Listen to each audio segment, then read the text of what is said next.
नमस्कार विद्यार्थी मित्रांनो, तर आपल्या सगळ्यांचं स्वागत आहे विद्यार्जन सायन्स अकॅडमी आपल्या यूट्यूब चॅनलवरती. तर सगळ्यांनाच माहिती आहे की सध्या जेईचे फॉर्म जे आहेत ते निघालेले आहेत. त्यानंतर तुमचे सीईटीचे आणि नीटचे सुद्धा फॉर्म निघणार आहेत. आणि त्याबरोबर त्याच्यामध्ये एक नवीन जो ऑप्शन जो आहे तो ॲड झालेला आहे, तो म्हणजे अपार आय डी.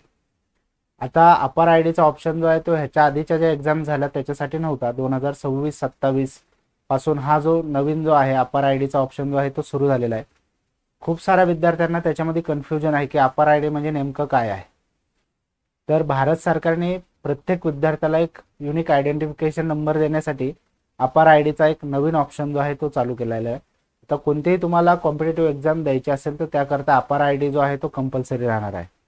तर अपार आय डी हा नेमका कसा काढायचा त्याची संपूर्ण माहिती जी आहे ती आपण स्टेप बाय स्टेप ह्या व्हिडिओ मार्फत जे आहे ते घेणार आहोत. तर आता बघूयात की अपार आय डी काढण्यासाठी तुम्हाला पहिल्यांदा abcgov.in या वेबसाईटवर जायचं आहे.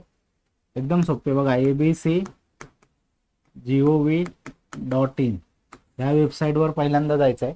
ही वेबसाईट ओपन केल्यानंतर तुम्हाला अशा पद्धतीचा इंटरफेस दिसेल. त्यानंतर तुम्हाला लॉग इन आणि रजिस्टर असे दोन ऑप्शन दिसतात आहे. ह्या ऑप्शनवरती जाऊन तुम्हाला स्टुडंट नावाचा जो ऑप्शन दिसेल त्या ऑप्शनवरती जाऊन क्लिक करायचं आहे. स्टुडंट ऑप्शनवर क्लिक केल्यानंतर साधारण अशा पद्धतीचा इंटरफेस आपल्याला ओपन झालेला दिसतो. अशाच पद्धतीचा इंटरफेस तुम्हाला मोबाईलमध्ये ओपन केल्यावर सुद्धा दिसणार आहे.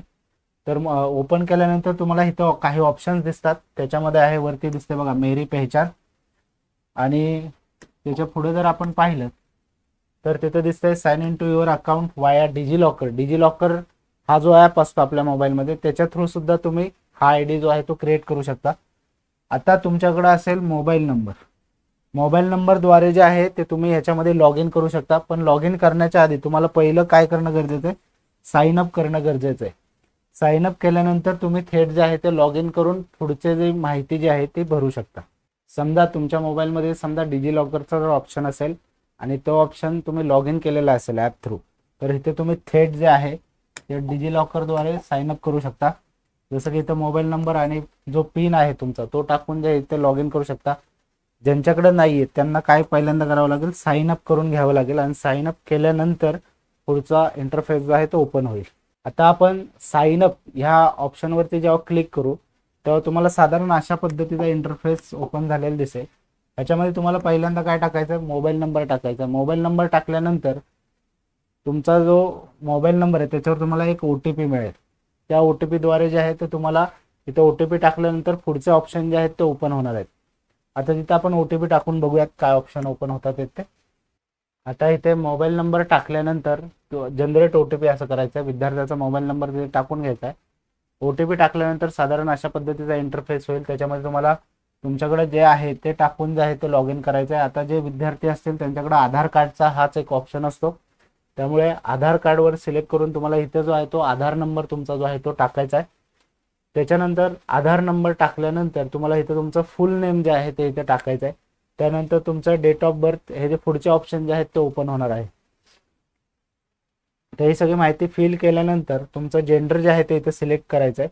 त्यानंतर तुम्हाला एक युजर नेम जो आहे तो क्रिएट करायचा आहे, युजर नेम. त्यानंतर पिन आणि कन्फर्म पिन. आता जेव्हा तुम्ही परत लॉग इन करायला जाल तेव्हा तुम्हाला युजर नेम आणि पिन या दोनच गोष्टींची जे आवश्यकता पडणार. इथं आय कन्सेंट टू टर्म आणि व्हेरीफाय करायचं आहे. व्हेरीफाय केल्यानंतर तुम्हाला साधारण अशा पद्धतीचं नोटिफिकेशन दिसेल आणि त्याच्यानंतर तुम्हाला इथे सगळी इन्फॉर्मेशन जी आहे ती दिसेल. इथे तुम्हाला अलाउचा ऑप्शन दिसेल आणि अलाउच्या ऑप्शनवरती अलाउ केल्यानंतर साधारण अशा पद्धतीचा इंटरफेस तुम्हाला दिसणार आहे. त्याच्यात डिजिलॉकरमध्ये तुम्हाला डायरेक्ट कन्वर्ट होताना दिसेल आणि इथे तुम्हाला your KYC verification is pending असं दाखवतील. त्यानंतर आधारवरती पुन्हा एकदा क्लिक करून प्रोसीड टू KYC करायचं आहे. तिन्हीपैकी कोणताही ऑप्शन घेऊ शकता. आधार घेऊयात आपण. आधार घेतल्यानंतर साधारण अशा पद्धतीचा इंटरफेस जो आहे तो तुम्हाला दिसेल. त्याच्यामध्ये तुम्हाला तुमचे डेट ऑफ बर्थ, जेंडर आणि नाव जे आहे ते दिसणार आहे. त्याच्यानंतर पुन्हा एकदा जेव्हा तुम्ही आधार नंबर तिथे टाकाल, आधार नंबर टाकल्यानंतर तुम्हाला इथं जे आहे ते व्हेरीफायचा जो ऑप्शन आहे तो दिसणार आहे. आता इथं व्हेरीफायवरती क्लिक करायचं आहे. व्हेरीफायवरती क्लिक केल्यानंतर तुम्हाला एक OTP येईल. तो 10 मिनिटच व्हॅलिड असणार आहे. जो मोबाईलवर तुमच्या OTP येईल तो OTP तुम्हाला इथं टाकायचा आहे. आता इथे एक अत्यंत महत्त्वाचं की आधार कार्ड आणि तुमचा मोबाईल नंबर जो आहे तो लिंक असणं गरजेचं आहे. समजा दुसऱ्या मोबाईलवरती जर लिंक असेल तर कदाचित प्रॉब्लेम होऊ शकतो. आता इथं बघू शकता डायरेक्ट रिडायरेक्टिंग तुम्हाला अशा पद्धतीचा इंटरफेस जो आहे तो दिसणार आहे. त्याच्यामध्ये तुम्हाला सिलेक्ट द आयडेंटिटी टाईप ह्याच्यामध्ये करायचं आहे. न्यू ॲडमिशन, एनरोलमेंट नंबर, त्यानंतर तुमचा रजिस्ट्रेशन नंबर असेल, हे सगळे टाकून जे आहेत ते तुम्हाला पुढचे ऑप्शन जे आहेत ते सिलेक्ट करता येईल. आपण न्यू ॲडमिशन समजा केलं तर तुम्हाला इथं तुमच्या कॉलेजचं नाव, बोर्डचं नाव किंवा शाळेचं नाव जे आहे ते टाकायचं ऑप्शन जे आहे ते तुम्हाला दिसेल.